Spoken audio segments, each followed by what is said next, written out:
Have you ever had a scratch or a dent in your stock and wondered if there's a way to repair it without just sanding all that stock away?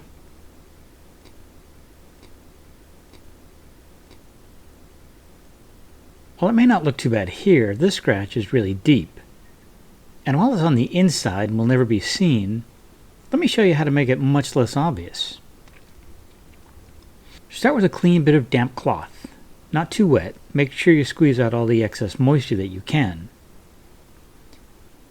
Now, using an iron set on high, press the cloth over the scratch or dent. You're forcing steam into the scratch, swelling the damaged fibers. Hold the iron in place for a few moments, checking your progress every now and then. The scratch looks better here, but it's still noticeable. Quick sanding with some 150 grit paper, and by the time that pencil mark is gone, the scratch is nearly invisible. It's still deep enough where staining would make it pop out, but with a clear finish it should blend in just fine, especially since it won't be easily seen. This trick works okay on scratches, but it worked great on dents. Since there are no torn fibers, the repair is virtually invisible.